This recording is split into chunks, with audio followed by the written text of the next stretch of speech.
Have you thought of using one of these? Maybe your band wouldn't suck if you did.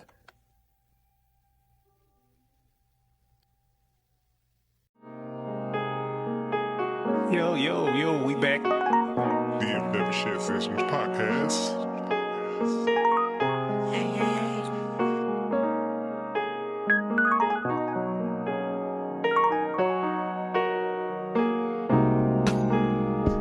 It's interesting, was it? Was it?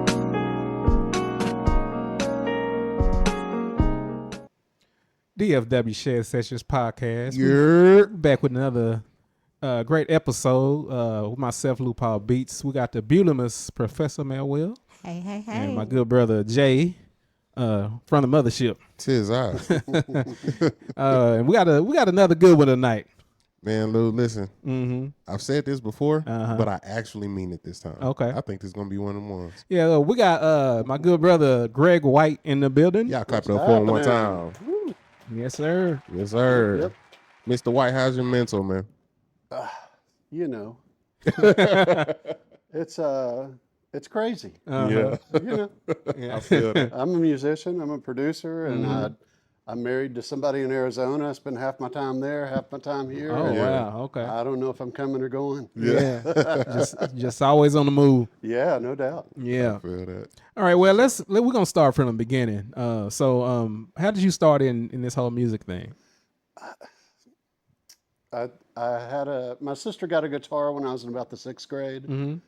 I started playing it, and I remember telling my dad I'd rather live in a cardboard box Okay. and do music. And he said, as long as you go to college. So we grew up on a farm. Mm-hmm. My sister and I worked our butts off, and my parents paid for our college. So Okay. fortunately, I was able to get a music degree and thought I wanted to be a player. Mm-hmm. And as soon as I was done with college, I hit the road for 2 years and absolutely hated it. Mm. Oh, wow. So Okay. 6 weeks out, 1 week home. Wasn't for me. I always worked in studios, so Mhm. I just came back to that, and I landed back in Texarkana and managed a studio there. And Oh, nice. so, and then this place came available. You know, God, it's been 21 years ago now Oh, wow. that yeah. I've been here. So, So where are you actually from, Fort Worth, or were you from Yeah. originally? so I was adopted. So Oh, okay. my parents adopted me here in Fort Worth, and we Mhm. moved to Arkansas when I was a kid. And I grew Oh, up on okay. a sheep farm, so I've heard it all. Mm-hmm. I had about two Yeah. good ones. I bet you did. Yeah. Everybody does. Yeah. Cool. So I'm not going to touch it. I just want to talk to it. That's funny. So let's talk about the studio. So how did the whole thing start about your studio and The current studio I'm at is was called Sounds Great Productions, and I guess it's been 20 or 21 years. I can't remember the year. And I was producing a country record for a guy named Jamie Richards in Texarkana, okay. and he was quite successful. We did his first #1 with that record, and we did part of it there. This place came available, and I moved here and did that record, and then I became a country producer somehow. Oh, okay. Through all that, and I played on the road with him. He just kind of did the weekend warrior deal, and that kind of really helped launch because we had people opening for us every week, and I recorded all of them, and just really fell into the country scene somehow. Oh, okay. Yeah. Yeah. So with that, because I don't know, far as I guess marketing then and now. Was it kind of tough trying to get clientele and all of that with the studio? Well, the best playing with him was the easiest way to get clientele. There. Oh, okay, got you. Nowadays, I've told people I could probably live the rest of my life off of our current clients and our repeat clients that we have already, as long as they don't die off, and like we're all going to do. But it's I have new clients coming in all the time, so I don't know. I really haven't marketed a whole lot. I just did some campaigns recently. It's just word of mouth and doing what you say you're going to do. Yeah. I mean, y'all are musicians, Yeah. If you show up, you know your stuff, and you play the gig right, you get hired again and again. Right. Yeah. So I'm curious. What was your biggest beef with the road? with the what? The road. Oh, drugs and alcohol. Got you. Yeah. Okay. And I love the camaraderie of the band, but just being on stage, I guess, was nice. But I just didn't like all the driving and the traveling and all that stuff. We were in a bus sometimes, we were in a van sometimes, and it didn't matter to me. Yeah. See, I've never been like I've never toured like that. Okay, yeah. I've been to other cities and stuff, of course, but just a all-out tour. I feel like the concept of riding in a van with 6 or 7 other dudes, you know what I'm saying? It gets stinky. Yeah, like I don't all the way know how I feel about that. Yeah. You know what I'm saying? Depending on the paycheck, I don't know. Yeah. We'll see. Yeah. I want to say the longest trip I've been with a band some years ago, it was from here to like I think it was like South Carolina. And it's like a 17-hour drive. Oh, right. Oh wow. And then one gig? Actually, we had other gigs, but after that, I think we just from there we just flew. Oh, okay. Because I think we went from there to like Michigan. That's a bougie gig then. Yeah. So, but what was so tough? It was a lot of us, and majority, of course, band members are overweight, and we in a minivan, and 17 hours is rough. Then That's the a driver Yep. could not drive. So then when we get there, we already running late to get to the gig. So since we was on the tight schedule, the band leader decides we have to go because he rented out drums. So we had to get the drums along with us already in the van after a 17-hour drive. Yeah, it was. Nice. Yeah, that was pretty rough. But Yeah. that's like the longest. Never again. Well, when I played back in the day, it was 4 or 5 hour nights playing. Yeah. And we usually played like a week at a time. In that okay. first gig that I did. And so it was like, Tuesday night, nobody's there. Yeah. And then, Wednesday gets a little better and it starts to grow and, Yeah. Yeah, I got you. So you were never really that partier like that on the road and stuff like that? Yeah. Oh, yeah. Oh, you. That's how I made it through. I got you. Yeah. We all were. We kind of prided ourselves in it, but it was debauchery and sinful. Yeah. That's my kind of party. That's all I'll say. There's a lot of weird stories, but we always say there has to be at least 2 of us together to tell the story because most of them are unbelievable. Right. Your side, their side, and the truth. Yeah. Yeah, exactly. And none of us remember it correctly. Yeah. That let you know it was a good night. Right. Yeah. Yeah. So as a recording engineer, do you usually get a lot of session musicians, or is it usually the artists come in, or they already have their guys they're going to play with? I'm pretty fortunate to work with primarily just artists. Okay. And I hire musicians. I do have a couple of bands that are fantastic. Ghost to Hill County is one of them, and they, it's a little bit more work helping them create parts. The studio guys are just so stellar, you know, and it's just easy to go, hey, do this, and they do it, or we do pre-production with the client when we're producing a project, and then we write everything out and write it down, and they play it, or I'll come up with a melody and just sing it to them real quick. They'll play it. Okay. That's cool. On your caliber of musician. Yeah. I just, because I really don't get called for a session, or I don't really know too many people around this area. We out gigging. Right, or yeah. of whatever sort. But I always be wondering that because I believe Tennessee has more of that. Where they have a lot of guys that just do sessions. Session work, yeah. just do session work, and Yeah. it's pretty much like that's their, I guess, full time job or main They thing. usually whatever. play live some too. Mm-hmm. The group of guys I use, they play live with not huge artists, but bigger artists. Sometimes when they come through town, or they're doing like a little Texas run or something, they'll play with a bigger artist. But most of the time, they're in a studio almost every day, anywhere in DFW. You know? Oh, okay. And so they're just kind of, they call themselves the Lucky Armadillos, and it's just this group of musicians, kind of like the Cutting Crew, you know. Oh, okay. Kind of that idea. And so you kind of call on those guys, and they have everything you need. Oh, okay. If they don't, they know somebody who does. You know? Right. Yeah. Do you ever get back on stage every now and again, or just Very seldom. I'm actually producing a record with a guy named Casper McQuaid. He's a country artist, but we're doing a rock record. Okay. It's kind of like a punk rock record. I'm doing a tour leg with him just for fun. Oh, okay. You know, coming up. So we'll see if I can handle it. I'm gonna ask you a weird question. What's your? Well, it's a 2-part question. What is your favorite instrument to record, and your least favorite instrument to Oh record? yeah. Okay. So probably produce. tenor sax is probably my favorite. Really? I don't get to record it very often. Yeah. Just love the way it sounds, and putting a ribbon mic on it just sounds so smooth and so nice. Yeah. My least favorite, someone who doesn't play acoustic guitar very well, which is a lot. I got Yeah. you. Yeah. Because man, your touch is so important there, Yeah. and they're moving around and shifting around like I am with this mic. Yeah. And you pick up all that stuff. And then you got that thing where a lot of musicians really don't know the difference between the studio and the stage. Absolutely, You know, that's the and- biggest and thing. there's a big difference between the studio, especially with drummers. Absolutely. Oh yeah. Especially drummers. Yeah. Well, I know you got some horror stories about drummers coming in and Well, back in the day, after 20 years. Yeah, back in the day, I think I spent 26 hours on 4 or 5 drum parts. I can't remember. That was before I knew about Beat Detective. Okay. And so, yeah, Okay. and just hammering him until he got it down. Okay. It's not fun. I don't do that stuff anymore. Yeah. I'm too old for that.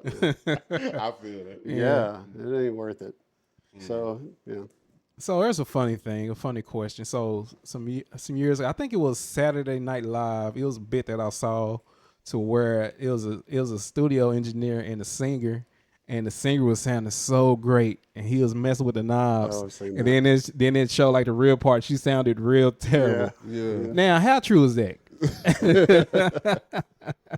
I'd say it's 80% true, but not in real time. Yeah. Like pop singers sing through auto-tune, and they Yeah. know how to manipulate it when they sing through it, and it sounds cool. But yeah, people aren't as spot on. And honestly, the studio time, I can fix it faster than they can do it right. And so a lot of times, artists who are doing that style of music, their time's more valuable to come in and out quickly, and then we work with it later. Not that it's bad, but just super polish it. Yeah. But then, well, I mean, you can't polish a turd, so. Yeah. You really can't.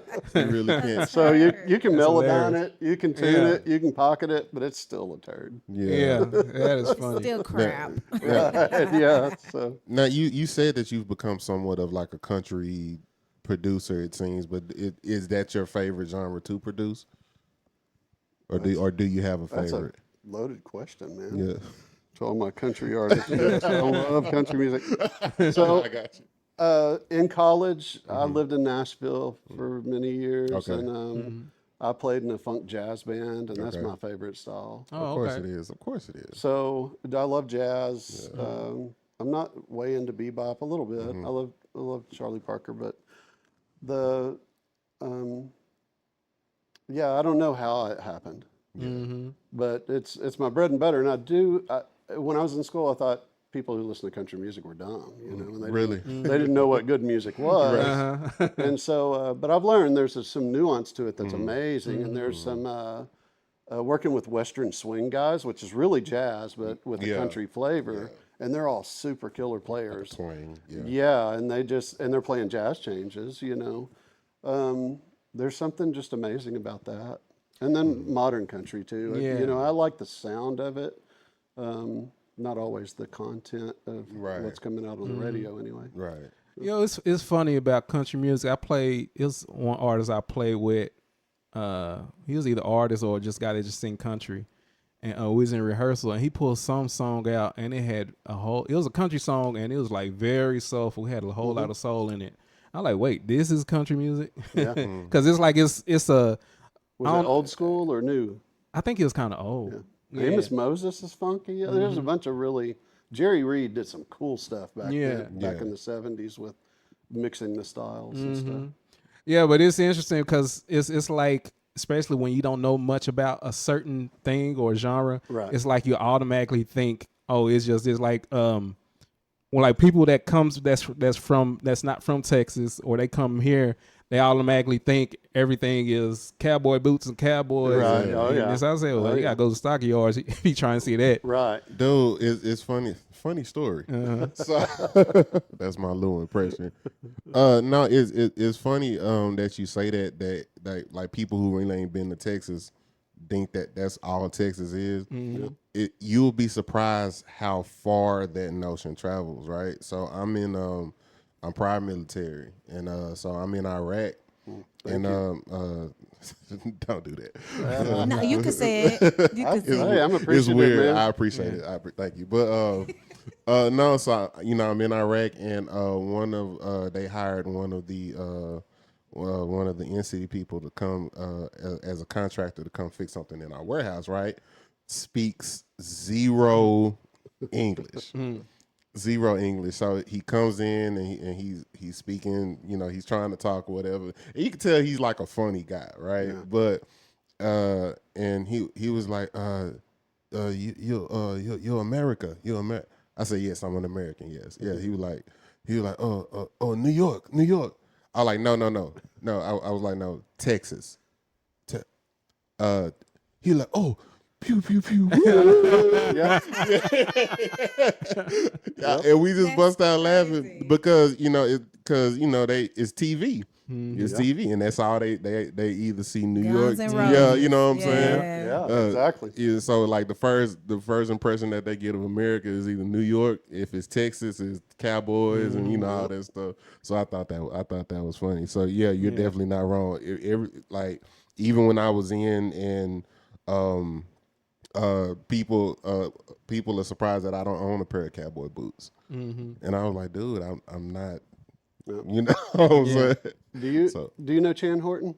Oh yeah. Yeah. So Yeah, we Chan know was in Chan. the studio in Yes, sir. Studio B one day, That's the and I homie. was working with a lady, and she usually did gospel music, but she was doing a country song, and it was about cutting horses, and it was like, and the name of the song was "I'm in a cutting mood," and Chan like leans out and goes, "What'd you just say?"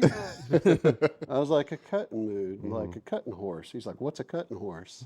I'm like, "Chan, come on, do y'all know what a cutting horse is?" I don't know what a quarter Okay, I guess I'm more is. country. I just found out what a polecat was. So A polecat? yeah, Really? polecat, Yeah. poor like polecat. What is that? It's a skunk, Yeah. Oh, polecat. you learn something every day. Yeah, I knew that I'm one. gonna start. My baby. gonna start calling people It's a you song. little It's a poor song. cat. It's a song called Polecat Blues. My baby took a poor cat. She swung it around her head. I took it off in the woods. She said, "Now it's time to go to bed." The song is about smoking weed. Polecat, skunk, weed, blah blah, whatever. A lot of metaphor there. Yeah. So, but I'm playing this song with a dude. I'm like, and he playing the song, and he go to the crowd. Is like, y'all know what a polecat is? And I'm like, hell, I don't know what a polecat is, but I'll just keep playing. But yeah, so that's what that is. So you're pretty country then.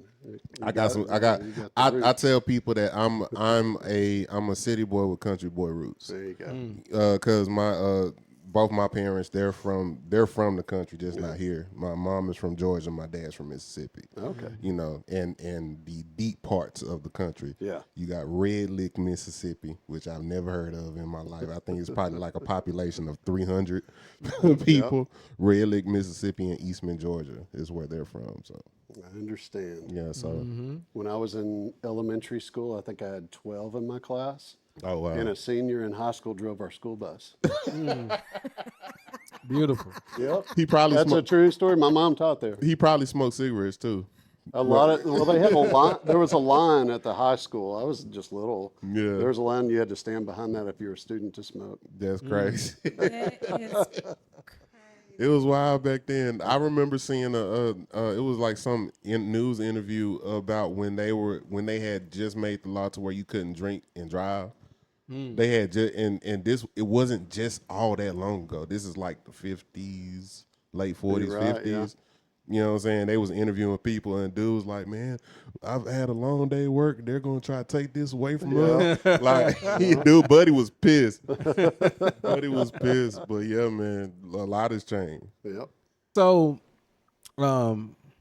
with you being in your business for 20 years, I'm pretty sure, I guess you might have made adjustments to business or not due to, I guess, the way things are now. I know a lot of people, I guess they're getting their home studios or even with the stuff that's going on within the industry, how where you was buying albums off, off the shelves, CD, but now everything is, streaming. Yeah. So have these things like changed within your business, or have you been able to adjust smoothly with it? Yeah, That's a good absolutely. It's changed tremendously. So vinyl went away from, well, I guess vinyl never was really a deal.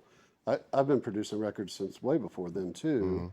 But vinyl went away, I guess when I was a kid. I had vinyl as a child, but didn't ever buy it until I got into college and started collecting it. But now it's come back, and it's such a great thing that it's expensive to buy, but it sells for a higher price, and it's something that people love. The streaming aspect, I remember I used to buy everything, and I'd buy it on Apple. I'm an Apple nerd, and everything I have is Apple. And Sometimes job. you Good- wish you had that money good back now job. since the streaming. buying all those. Well, I stream now because I listen to so much music. yeah. And so when we're producing a record, I do a playlist, and we start dropping songs in there. It's like, oh, I like the snare drum from this song for this song of yours, or just to get ideas and stuff and a vibe. And so it's changed it tremendously. I love the exploration, but the problem with streaming, 120,000 songs a day come out. Yeah. I think the statistic, I could be wrong on this, is 50% of those have less than 5 plays. And so it's just there's a bunch of stuff out there that's just in the way. Yeah. But hey, the gatekeeper's gone, so that's cool. Yeah. Next week, you could be a huge artist, but not that you aren't already. Right. Yeah.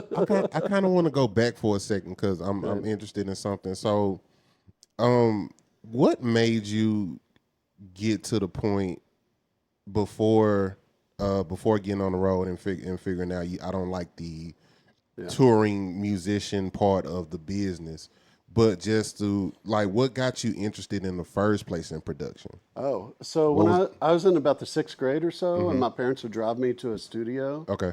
when we lived in Texarkana. Okay. Oh, okay. And so drop me off, make cassette tapes, and his name was Chuck Richardson, and he taught a college class that I took when I got into college, and I just always had 4 tracks, then an 8-track, then I got a 8-track reel-to-reel, and then one of the studios in town took my best client, and so I went to work for them. A friend of mine worked there. He's like, "Oh, come over and work," and so I've just always done that part, but I didn't think that was the cool part, which I love now, and that's what God made me to do. But I didn't think that was. I thought the musicians were the cool guys. But I mean, just simply like were you sitting behind a console one day and was like, how does this work? How does that work? How does it all started with a 4-track recorder. that 4-track? Okay, got you. Yep. I got you. Okay. And I'm just banging out chords, and I never had lessons, not till later. I had some lessons, maybe a few lessons in high school on guitar. And I knew nothing about music theory.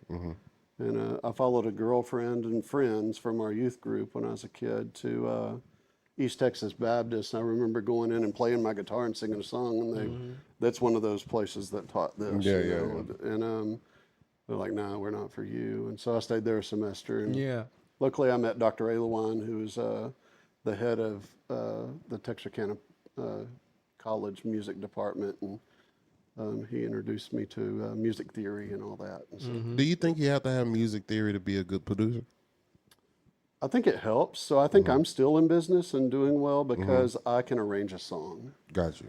I can really put a song together. Now, Rick Rubin can too, and he's not really, he's not really a music nerd. Yeah. But I think it helps. I remember I started going to a church in Springtown where I live, about 30 minutes west of the studio, and I was just the sound dude. Nobody knew me, and I said I'll help with the sound. And so they were rehearsing one day. I was like, "Hey, that's actually a C minor chord," and they all looked at me like, "Who's this dude? Yeah. What's he?" And so I don't know. I lost my train of thought there. You where I was good? You headed good? Because I have a let's for the people who don't know. Okay. For the people who don't know, for the people who never stepped foot in the studio, what is the main job of a producer? Good question. Yeah, the producer keeps the budget, the artist, everything on track. I meet with the artist and I get their vision. What's your vision for this? What does this song mean to you? What's the song about? What kind of emotion does it portray? And we sit down and I help them develop that. Some already have it all laid out and they just need some guidance. Some I'm writing with them. And then we portray that to the musicians. Like, this is the vibe we're going for and the sound and the thoughts of, and I want the listener to feel what the artist wants them to, but they don't know how to put it together. That's the issue. Like most bands that are just a band that play, they all come in and, since we're on camera, I can show you so their parts are like this. They're not like this. Yeah. Like the two guitar players are playing the same thing. It's like, no, you move up the neck and play this inversion and go da da da da. And so those are the kind of things. That's the most important part of the producer. Staying on budget. That's a huge part, And so if I'm solely in charge, we do it for one set price, and that's what it costs to do the whole project, mix, master, all of it. But if I'm not in charge, and I do have some clients like that, I have a project that took 3 years to do, and it's a masterpiece. But it was something where I'm not going to charge you a producer fee, but every time I even think about it, I'm going to charge you an hour. I got you. Yeah, and so it was a very expensive project that was based off of a T.S. Eliot poem and the writer's life. It'd be really complex. So normally, doing a country record, you got musicians in who are fantastic musicians. You cut 8 or 10 songs in a day, like reading charts down, like everything's arranged well. I think it took those same guys over a week of long hours of just cutting the drums and bass rhythm tracks. Wow. And then the client plays keys, and I played all the guitar on it. And so it's just tedious, hard. It wasn't real hard, but it was just a lot of little changes and nuances you had to hit. Now, what's the difference between the producer and the engineer? Engineer runs the gear. They can get tones too. The producer says, "Hey, I want this," and the engineer can do it. I think somebody asked me what was my title at. It's like, I'm the owner, producer, janitor. And I do it all.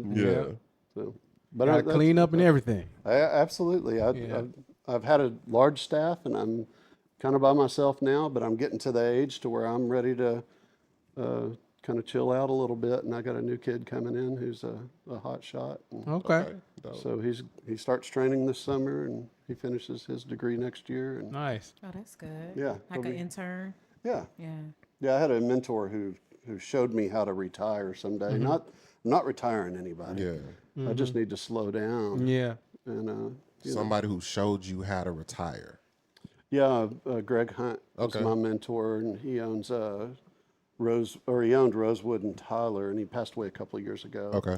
And he brought in Drew. Drew's the main guy there. There's another guy there, I can't remember his name, but he kind of brought him in and showed him how to become him. And that's what I'm trying to do. Okay. I have a question. Yes, ma'am. So with your studio, SG Studios, what is So you have your artists and you have your musicians, Mm-hmm. and you have them in the same room, and they're going back and forth, you know, as far as like brainstorming, meshing together, Mm-hmm. things like that. You as the producer, or you as the the studio engineer, whichever one. I'm gonna come from a producer standpoint. Okay. What is that number one thing that you're protective of when it comes to an artist being in the same room with the musician and they're collaborating? What is So that one thing? The artist's feelings. Really? Yeah, because a lot of times if it's a young artist, they're intimidated by the musicians because they're fantastic. Yeah. You know, and then here you're sitting here next to this guy who just got off the road with the Eagles, or you know, and so it's I'm trying to protect their ideas. I want to, if they have an idea, which is not, sometimes it depends on the person, but they usually kind of clam up in the studio and just let it go. And it's like, I'm constantly like, hey, do you like that? Do you want to push that further?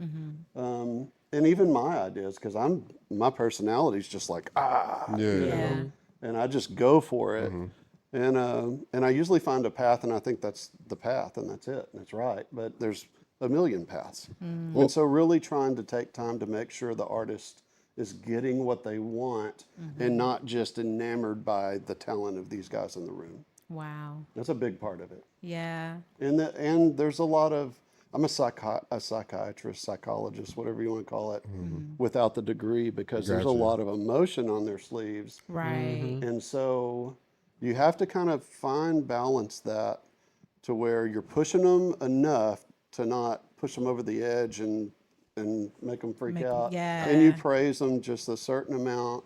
And everybody's different, so you kind of have to fill that out. I was literally just about to ask you, like, what's the line of sparing their feelings versus It depends on who it is. So, being saying, hey, bro, that ain't it.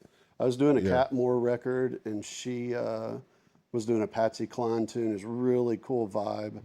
I can't remember the name of the tune. And she just, we had cut the rhythm tracks, and she wanted to go more aggressive sounding at that point. And it's like, that's okay. I can turn the room mics up on the drums. I can make the drums sound real aggressive. The guitars are already gritty, and we hadn't tracked some of the stuff. I was like, but you got to sing it that way. You got to deliver it. And so, I mean, I'm not sure how much you know about Patsy Cline, but when she sang, it almost ripped your heart out. And so she was in there singing through the song, and it sounded fine. I was like, her husband was there. I probably wouldn't have done this to her if he hadn't been in the room. But it's like, we're cutting this off the record. We're not doing this song. You can't sing. You can't sing it. Oh, you was blunt like that. Yeah, Dave. Well, her husband was there and told me to go for it. Yeah. And so she got mad and started crying and sang it perfectly. Oh, So wow. I watched a thing about Michael Landon on Little House on the Prairie, telling the kids, I can't, like their parents died or something in real life, to get them to cry on scene and then telling them after the scene. Or I heard something like I heard Oh, something okay. about It's that. like a mental. Yeah, and so that's constant pushing and pulling. Yeah. The studio guys aren't as much. Yeah. Josh Rogers is the drummer we use all the time, a very good friend of mine, and he and I kind of butt heads a little bit, which is cool because we both care about our part, and he's every bit of a producer as I am. Yeah. And he's just so talented, and if he gets an idea and I get an idea and they're not the same, sometimes it's like, I want my idea. I heard, I don't know how true it is, but I heard that George Clinton did the same thing to his guitar player on Maggot Brain. Oh, really? So I haven't heard that. So the story that I heard was that so they was doing acid, and Of course. they was doing acid, and the guitar player was heavy on acid, and so so if you listen to Maggot Brain, that's just a long ass guitar solo, and so pretty much he told some version of the story is that he told his guitar player that his mom died. And so he's tripping on acid. His mom, he think his mom died, and he's playing his solo, or he said, "Act like your mom," something like that. Was that like P-Funk All-Stars, the song? Okay, yeah, on the Maggot Brain album.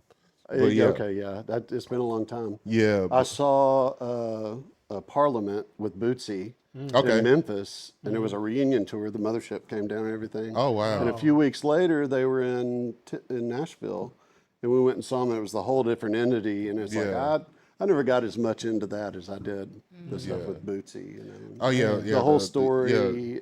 Yeah, and Parliament everything. Funkadelic was my Parliament, favorite. boy, era. them Absolutely. they had some wild times, boy. I saw documentaries.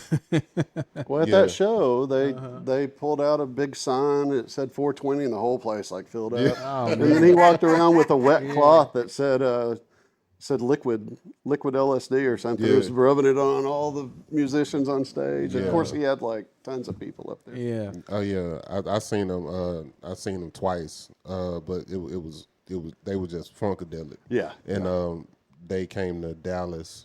One was the Bomb Factory. Well, actually, both of them was at the Bomb Factory.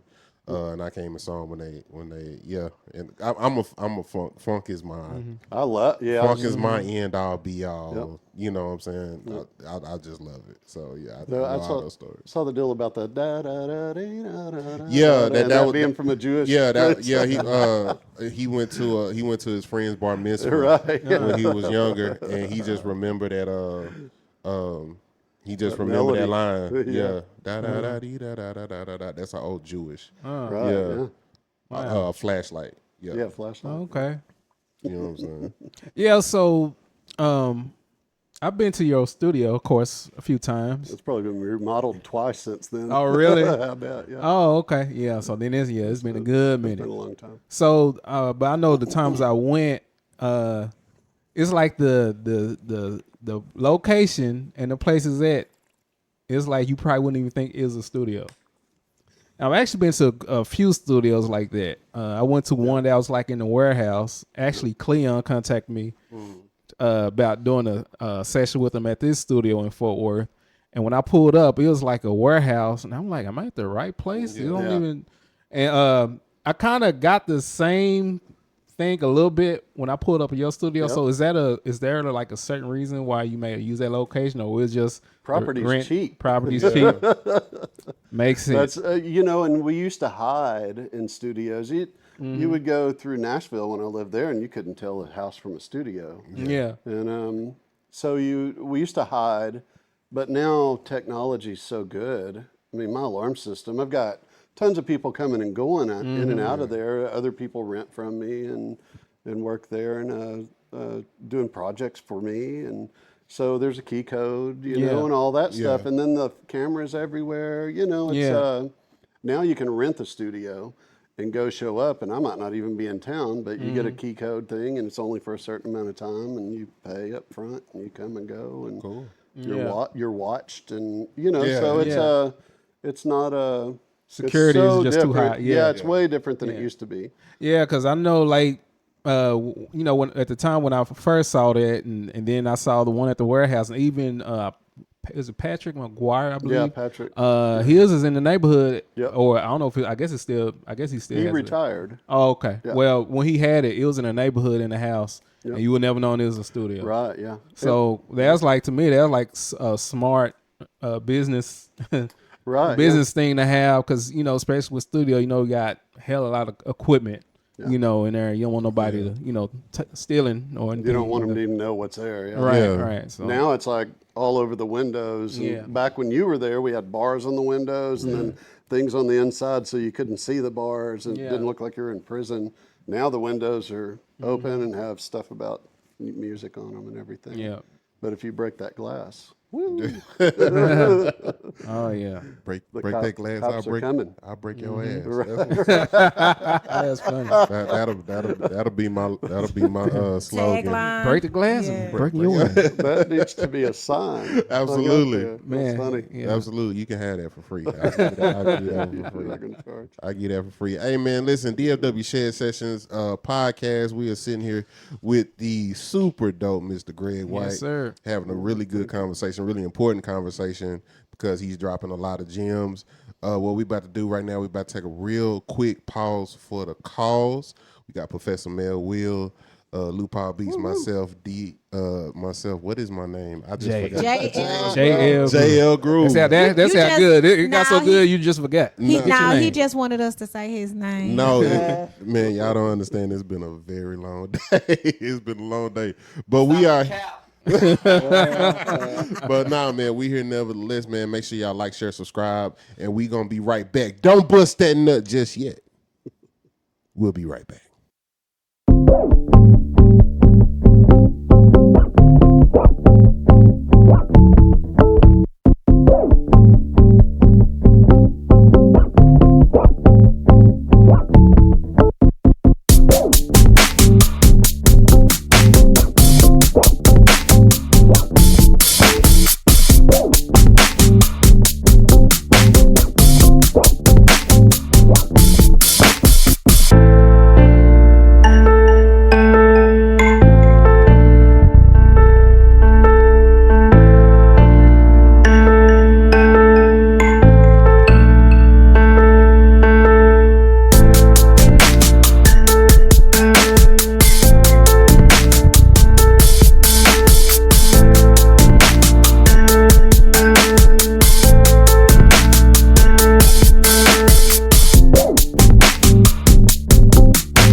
What a beautiful, give yourselves a round of applause. You're so lovely. Everyone's so lovely. Feels so lovely. We're having a great episode tonight with the good brother Greg White. Make sure you guys subscribe to our YouTube channel, DFW Shed Sessions Podcast. Greg White. Mm-hmm. Also follow us on Facebook, DFW Shed Sessions, and you guys can follow us on Instagram and TikTok at DFW Shed Sessions Podcast. We also have some other things for you guys. What we got, Jay? Man, listen, a lot of y'all been asking, so we are delivering. A lot of y'all been asking about ad. We are now selling ad spaces. We're going to go ahead and put that on the screen real quick. We got ad spaces. What happened? Nothing. Keep on. I'm moving too fast? No, it's already up there. Oh, okay. Well, it's on the screen. So we got ad spaces. We can help put your ads out. If you want to make the ad, send it to us. If you want us to make your ad, we have capability of doing that as well. Cost you a couple more dollars, but turn to your neighbor and say that ain't much. It ain't much at all. So help us. We call this help us help you. You supporting us will in turn help us support you as well. So yeah, man, if y'all want to get some ad space, y'all go ahead and dabble in that. Yes, sir. So let's get to these social media plugs. Professor Melville. Let's do it. Yes. Where can we find you on social media? You can find me on all social media platforms under Professor Melville. That is Professor Melville. Hey. My good brother Jay, where can we find you on social media? Well, that's all right. You can find me on Facebook, J Ell Groove, Instagram, who is J Ell Groove. If you want to support and dabble in one of my many conglomerates, that's Another Groove Project on Facebook and Instagram. We do marketing, photography, videography, all things of that nature. We'll definitely get you right. So that's Another Groove Project.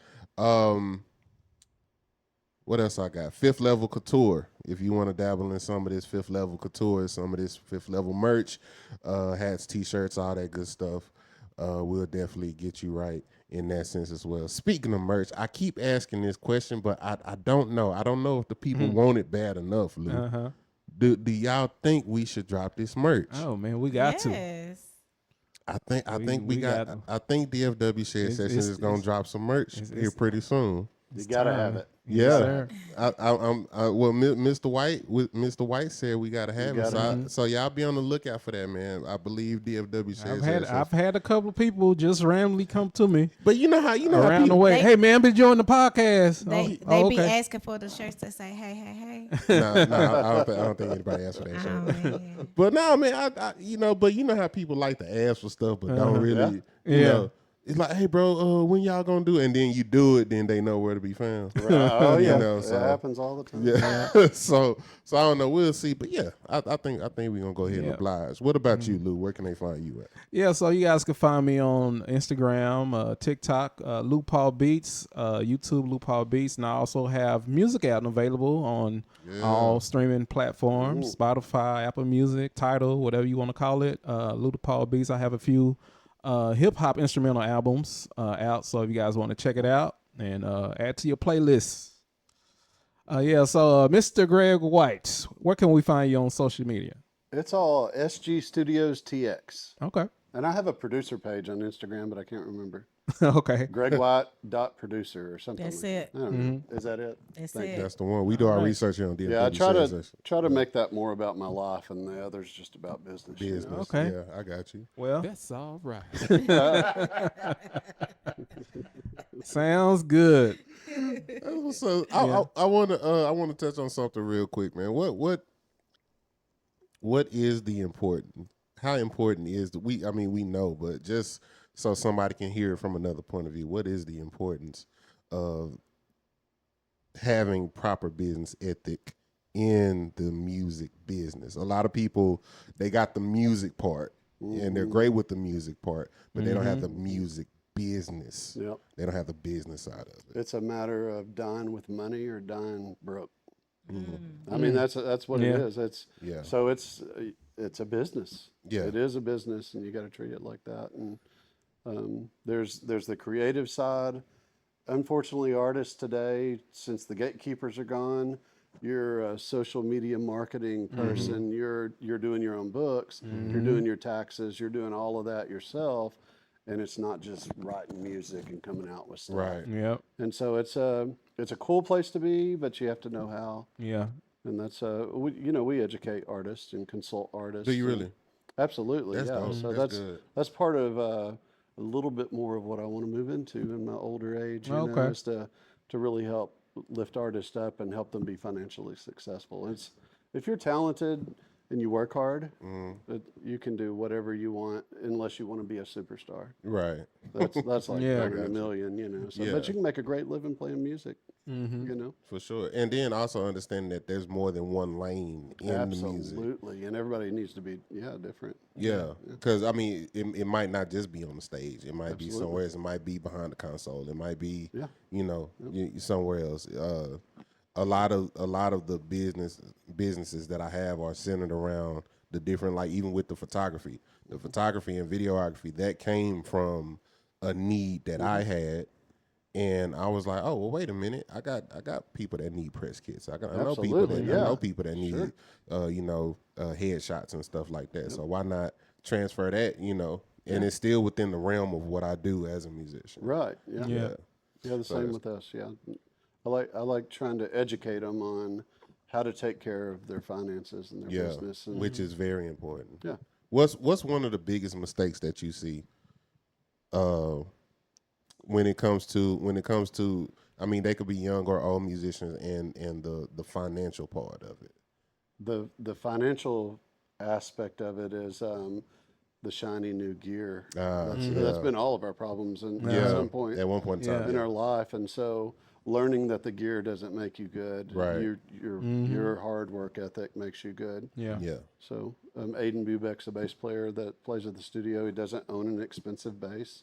He owns cheap basses. And now he owns great amps and stuff.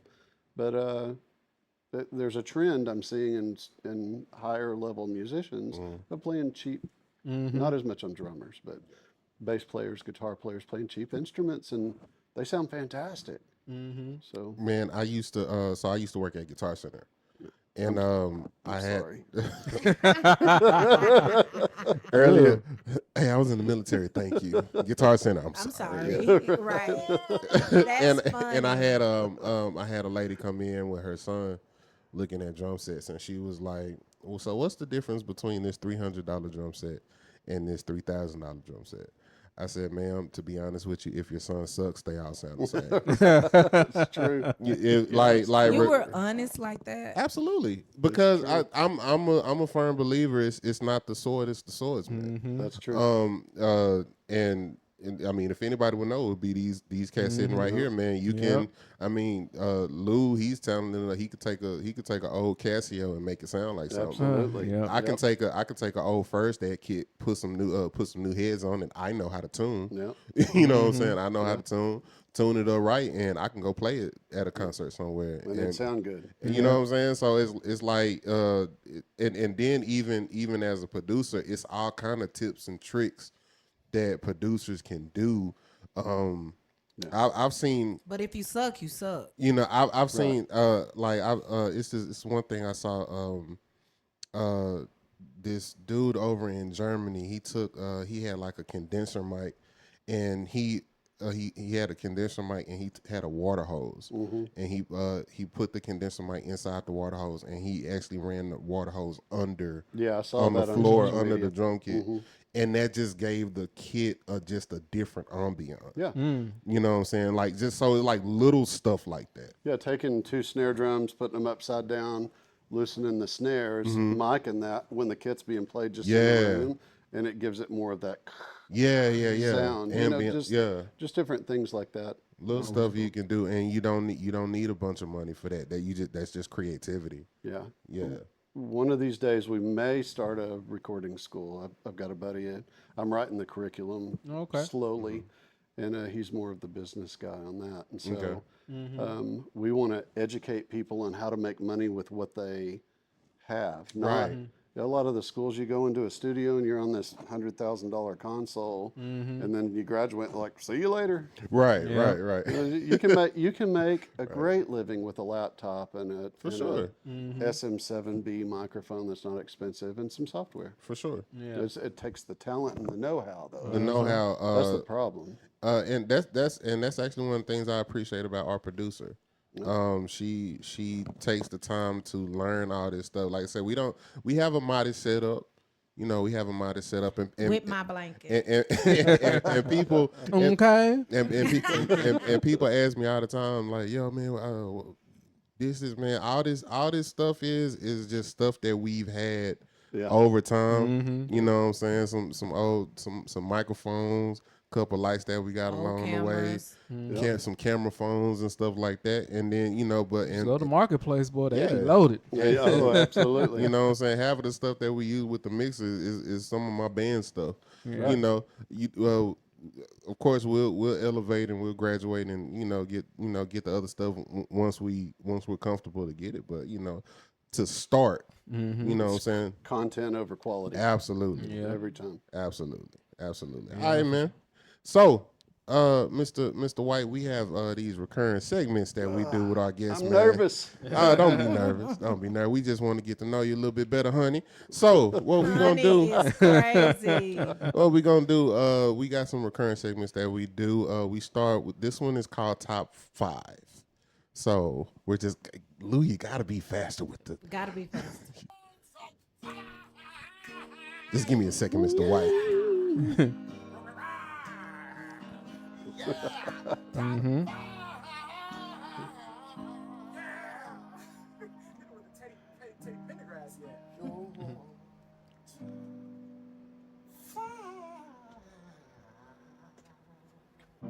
Yes.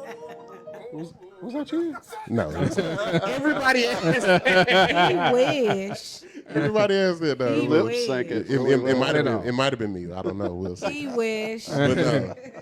But no. So we call this one Top 5. Mr. White, I would like to know, what is your top 5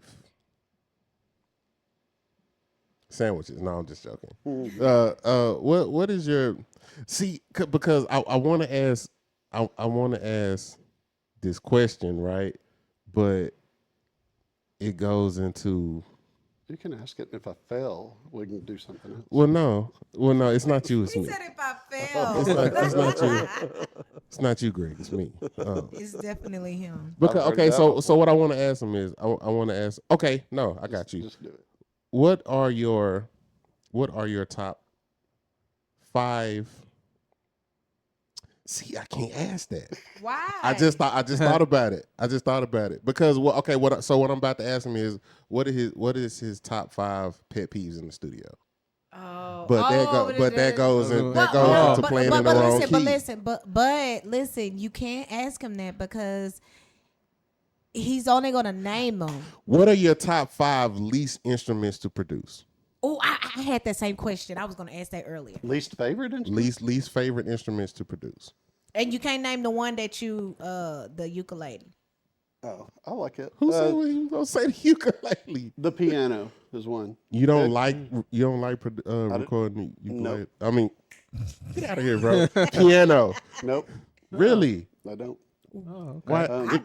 It's hard to fit things together in a band situation with a grand piano. Oh yeah, because the Give me a Rhodes, a Wurlitzer, Yeah, an yeah, organ, yeah, yeah. or a couple of Because those. it sound flat. Yeah, it's just fat. I mean, it plays everything, every range. Yeah. Dynamically, it takes up a lot of space. Yeah. I just never have been a fan, and most of the music I produce has a Wurlitzer or an organ in it, but not a piano. You ever had- only sometimes if a client insists. And remember, you got 4 more. But you ever had you ever been in a situation where it was like, yo, man, I don't think that's gonna work. That ain't it. And they just stood like, no, I want it is my art. I need this. I must have this. Like my art. It is my art. Absolutely. Yeah. And you just have to go, all right, whatever. And then when you send the mix back to them, they're like, this doesn't sound very good. Like, It's like, what you thought? I I tried. told you. Yeah. I tried to push you in the right way. Yeah. All right. So you got 4 more. Piano. Oh, I grand got to pian- keep talking. Yeah. I don't know if I have that many. It's a lot of instruments out there, Greg. Oh, I got one. Mm-hmm. A squeeze organ, because they're never in tune. A squeeze What's organ. a squeeze organ? Yeah, it's an organ you play and you squeeze it like this, and it pumps up air into it. Huh. You hadn't seen one of those? They're awesome.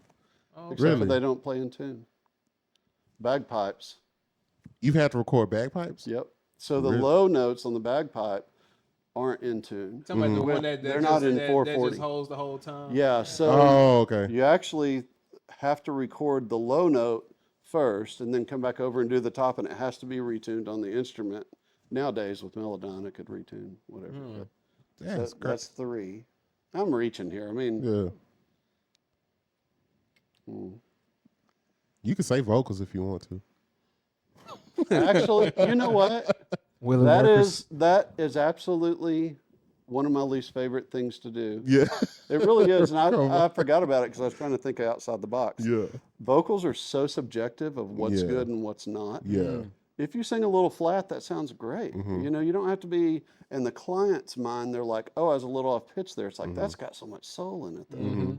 And so that's the hardest thing, in my opinion, to record in the studio. Has there ever been a situation where you were the one that was intimidated by the client? Yeah, Yeah. Yeah. yeah. I've had some clients that I was kind of a fan of, and Oh, okay. heroes of, Yeah. and then I had I'll tell them myself. Walt Wilkins is an artist in the Texas music market that I look up to, and he's a producer, and we co-produced a record. And I was telling the client, I was like, sing it like Brendan Ryder's Freeze Frame Time. I want this big scoop right here. And he's like, oh yeah. And I was like, not the studio version. It sucks compared to the live version. Do it wow. and he was like, oh, okay, cool. And so Walt got like this close to me. And I was like, what? And he's like, I produced that record, right? I had to go out and smoke like 8 cigarettes. I was so embarrassed. And I felt so bad. And he pulled me aside. He's like, you know what? You're right. That was an awesome thing on that live record. Know. So yeah, that was foot and mouth. Man, that's funny when you say certain things and you don't realize, especially when it be like right in front of the person that actually did the work. You're like, oh, Yep. Yeah, that's funny. I learned a lesson that day. yeah. You got one more. You said instrument, so Voice is an instrument. yeah, I guess. Mm-hmm. It is. Man, one more. I'm trying to think of something difficult. flute. No. Yeah, let's see. Harmonica. I don't care for a lot of harmonica, Yeah. but man, I've had some great players in.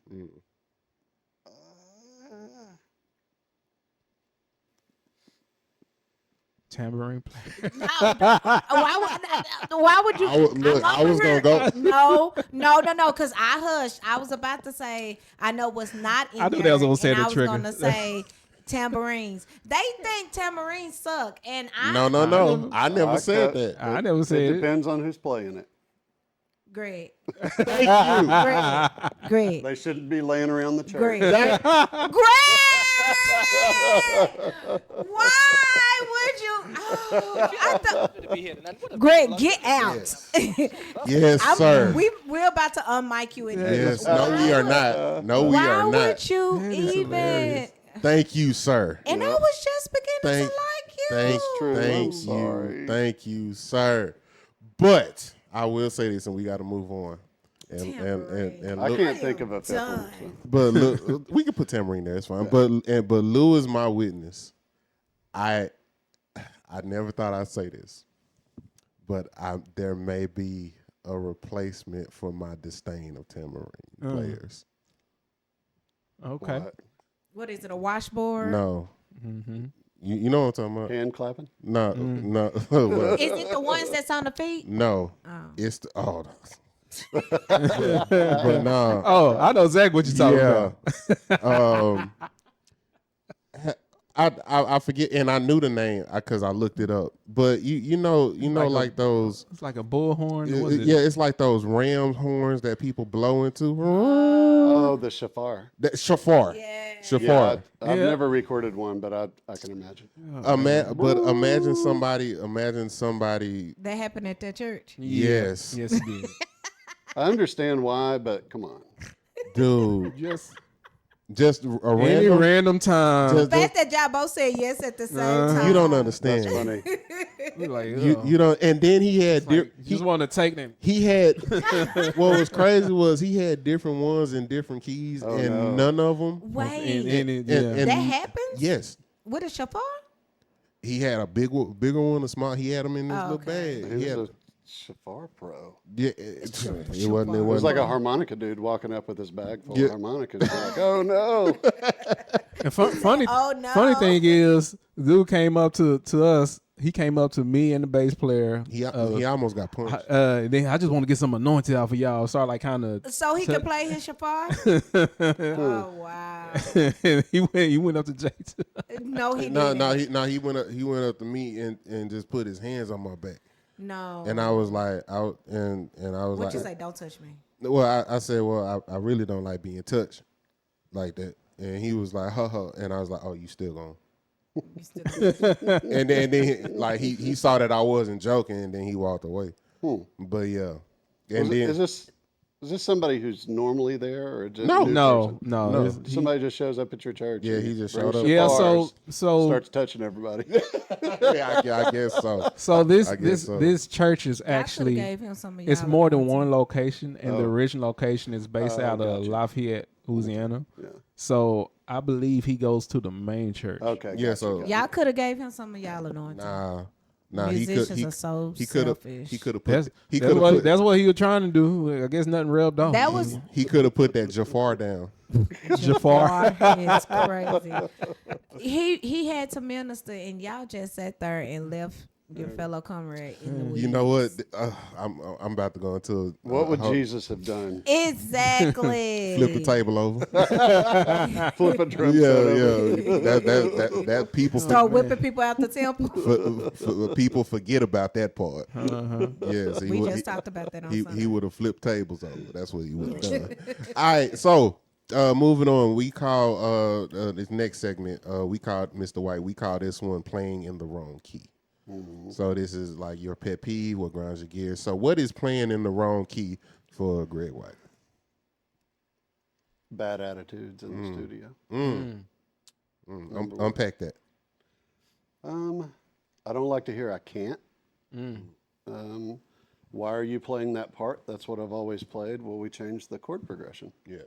So I just don't like to hear I can't do it or over and over, if we're trying to get a part. And then people who wear everything on their sleeve and they're so insecure. Usually when people lash out, they're real insecure is the issue. Yeah. And they'll lash out sometimes, and primarily men. Yeah. I think only men ever lash out in the studio because they're letting it all out. You know? So that bothers me real bad, and I have to stand up and say, I don't want to hear you say that again. You know. Yeah. So You got to be that guy. yeah, quit talking bad about yourself and do it. Yeah. I feel that. And then I'll tune it and pocket it, and it'll be good. That's good. I love it. I love it. All right. So we're going to go ahead and keep it pushing. We call this next one Gig Tales. Oh, Lord. So good, bad, ugly, or indifferent. What's that one gig experience, whatever gig it was on, whether it was a stage, whether it was a studio, what's that one gig experience that you had, good, bad, or ugly, that you can talk about? Okay. So I was on the road with Paul, and Ace, playing the 6 weeks out, 1 week home. Oh, wow. It was kind of a light room, but it was a fun crowd.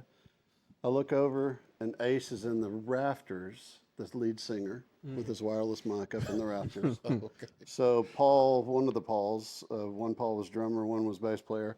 He climbed up on the speaker stack, so I kind of looked over and was like, I think I could do that. Uh-oh. So I climbed up on top of it, and we were jamming. It was cool, and the crowd was super into it. And then it was time to get down, and I can't remember if it was my belt loop or my cable got hung. Oh, man. They all are back down, and I'm hung on the speaker halfway. I think I'm standing on the subwoofer at this point, and I had climbed off that speaker, and I'm stuck. I had to finish the whole song. Oh, wow. That's funny. So That's funny. You said you might do a part 2, so maybe in part 2, this will be a little teaser. Oh, yeah. I can tell you about in Santa Fe, New Mexico. We'll have to get somebody on the phone to show you this is true. We can do How that. a guy came into the club and tried to get us to join his cult. Wow. Oh, I definitely want to hear about that. Now, the Paul that was on drum, his name wouldn't happen to be Paul Piper, would it? No, Paul Holder. Oh, Paul Holder. Yeah. Okay. Yeah. I know a Paul Piper that played drums. Yeah, I know his name. From Yeah. somewhere, Oh, okay. Cool. All right. I'm gonna ask you this real quick. I want you to think back to a younger version of yourself. A younger version of Greg White. What advice would you today give to that younger version of yourself? Just do it because you love it, not because you think it makes you validated. Okay. I got into the business for the wrong reason. So I want to be validated. I want people to think I was good. I didn't understand that at the time. And so that was my whole, I just wanted to be the best at what I did. And Yeah. so if I could understand that again, that'd be a lot easier. And don't buy stupid gear. Yeah. Yeah. You was gearhead There's a back bunch. then. Yeah. Well, yeah, a little bit. I mean, in the business, everybody's telling you got to have this to make this sound and this and this and this. Guitar pedals are the worst. Oh, Jesus Christ. Yeah, Trust me, I know. worship players Yeah. at churches. It's like, come on, I'm like, dude, that's a spaceship. practice Yeah. instead of buy some lessons. Ooh, that's a bar. Said I'm a gonna bar. pay. I'm gonna pay for that one. Sorry, He Hey, said, buy some lessons. not pedals. got that clip ready, right? That's definitely Yeah. going. Oh, yeah. Yeah. That's Clip definitely that. that's definitely real worthy. Hey, and clip the part where you like, ooh. That was- So now, let me ask you this: knowing who you were back then and knowing what your mindset was back then, what would your younger self respond to that advice? I probably wouldn't have. I don't know if I'd have responded at that age. I was too dumb. So I think if I could travel back in time and explain none of this really matters. This is just your job. It's not your identity. That could have helped me. Yeah. If I could have heard that. That's some good advice. I like that. Yeah, I spent my whole life. I'm a music producer, and it took me a long time to go. Okay, I'm a father. I'm a husband, and then it took me a long time to go. I'm a child of God. Yeah. Yeah. Yeah. And because it was all wrapped up in that, and that doesn't bring you anything. Yeah. It's just what we do. I'm gonna ask you this. How do you balance Greg, the producer, the business person, the artist, the husband, and the father. And then you have just Greg, the person that's just him when nobody's watching. How do you balance those people? I'm in counseling about that. Literally. Really? Okay. Oh yeah. I think counseling's great, man. It's so I don't know how to have fun on my own without music. Oh, that's So the answer I have might as just walk down my road. answer I have to give right now is like, what does Greg like to do outside of work? And then my wife and I started a business that she runs.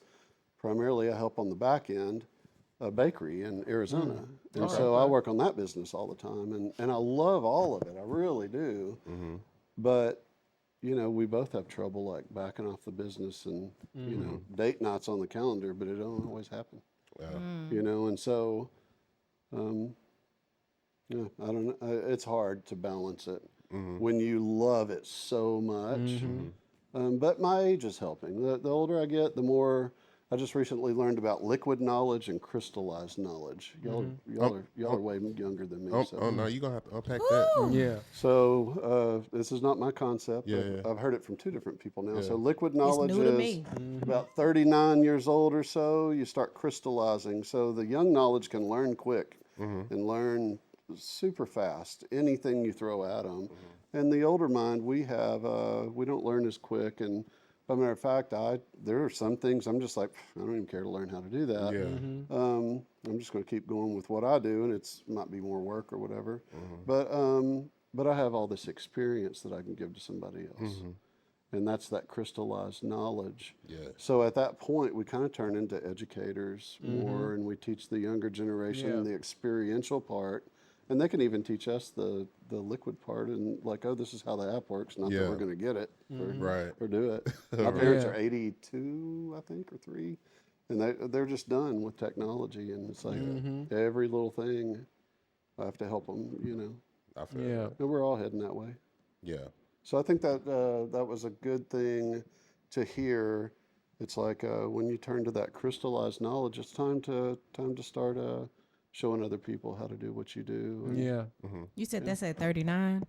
around there. So you can listen to Craig Groeschel has a leadership podcast. That's where I've heard that. I'm getting ready to crystal. If That's all I just heard. you only look 20.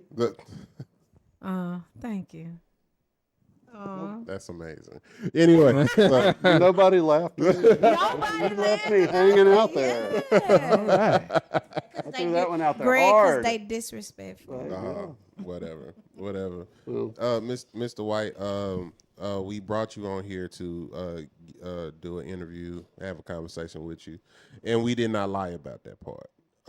However, we also wanted to take a second to give you your flowers.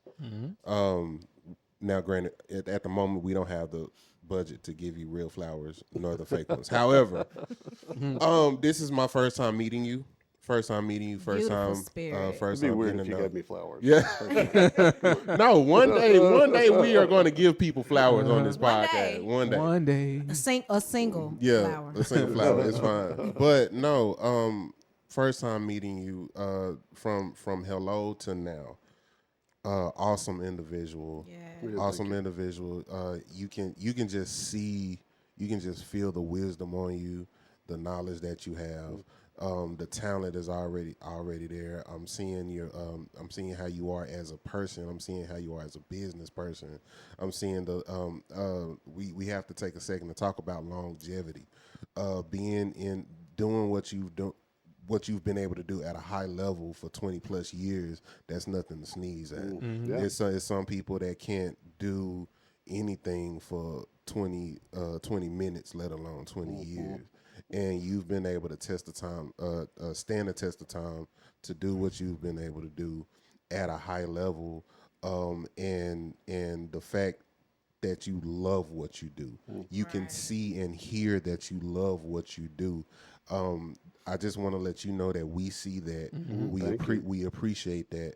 We definitely don't want you to stop. We want more knowledge from you. We want more art from you. We want more all of that from you. I think you're a great guy. I definitely want to get to know you a little bit more. Definitely want to work with you a little bit more. Y'all clap it up for Mr. Greg White one time. Yeah. Yes, sir. Man, thank you for that. That means the world to me. Yeah. I mean, there's so much talent sitting here. Unfortunately, I don't know your talent as much, but I'm going to see what it is. I know his talent. Oh, you'll figure it out. One of them is talking shit, Mr. White. Somewhere around the road. Yeah. One of them is just talking a whole bunch of smack. That's all. But yeah, man. Lou, what you got? Yeah, man. Well, we definitely appreciate you coming. We definitely would love to have you back. Oh yeah, for sure. We still, we need that part too. Yeah, we gotta have that. We gotta have that second story. Because I need to know about this cult. The cult. Right. I'll have to call a buddy to prove it. So. Yeah, we'll get him on. Oh, we can do that. For sure. Yeah. So any of you artists, y'all need a studio to record at. This is definitely the guy, man. For sure. So professional at that. Mm-hmm. Yeah, this ain't your homeboy's basement. Not at all. Yeah. Right. Yeah. Make sure y'all come ready, because he gonna let you know. Oh, but we need that though. Yeah, for sure. We need that. We gotta have it, especially in the art making process, man. And that's why I appreciate cats like Mr. White, because what happens is, a lot of people are really just trying to take your money. Y'all have seen it. Yeah, I'll come let you record, take your money or whatever, and we'll put out this trash. As opposed to somebody like a Mr. White who will take the time to say, hey, we can do this better, let's tweak this, let's do this. You know what I'm saying? Yeah.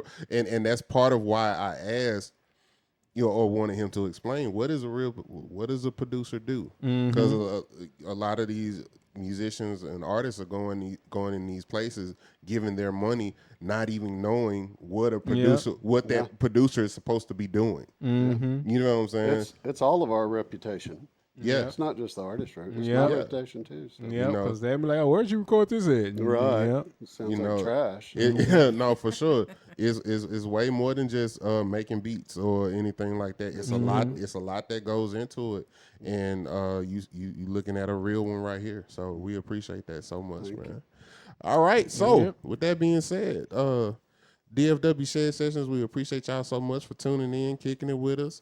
Again, Mr. White, thank you for taking time out your busy schedule, especially for that drive. Hey, there's no traffic. Oh, well, good. All right, we good. We got Professor Mel Will, Lou Paul Beats, myself, J Ell Groove. Again, please like, share, subscribe. Yes. Please support the movement. And remember, it ain't going to suck itself. Go to sleep and clean your toilets. We'll talk to y'all later. He said go to sleep. You